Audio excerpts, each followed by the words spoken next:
এখন পর্যন্ত নির্বাচন কেন্দ্রিক সহিংসতায় 4 জনের প্রাণহানি ঘটেছে, যা আগের নির্বাচনের সময়কার সহিংসতার তুলনায় অনেক ভালো পরিস্থিতি বলে দাবি করেছেন প্রধান উপদেষ্টার প্রেস সচিব শফিকুল আলম। রাজধানী ফরেন সার্ভিস একাডেমিতে উপদেষ্টা পরিষদে নেওয়া সিদ্ধান্তগুলো নিয়ে ব্রিফিংয়ে এসব কথা বলেন তিনি। বলেন, রাজনৈতিক দলগুলোর মধ্যে এখনও যথেষ্ট সহিষ্ণুতা রয়েছে। নির্বাচনকালীন আইন শৃঙ্খলা বাহিনী মোতায়েনের সাথে পরিস্থিতি আরও উন্নত হবে বলেও আশাবাদ তার।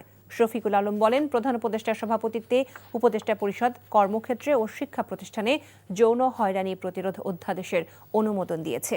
এছাড়া রাষ্ট্র কর্তৃক বেআইনি নির্যাতন প্রতিকারে ব্যক্তির ক্ষতিপূরণের বিধান রেখে ভুক্তভোগীর অধিকার সুরক্ষা অধ্যাদেশের অনুমোদন দিয়েছে উপদেষ্টা পরিষদ। আসসালামু আলাইকুম। আগের ইলেকশনগুলোর সাথে তাহলে দেখবেন যে 2014 সালের 5ই জানুয়ারি যে ইলেকশন হলো, তার আগের আপনি যদি ইলেকশনের সহিংসতা দেখেন, ওই ইলেকশনে 115 জন মারা গিয়েছিল। সে অনুযায়ী আমরা মনে করি যে রাজনৈতিক দলগুলো যথেষ্ট সহিষ্ণু আচরণ করছেন, তারা ভালো ক্যাম্পেইন করছেন এবং সত্যিকার অর্থে আপনি দেখবেন যে তারা অনেক আইনগুলোও মেনে চলছেন।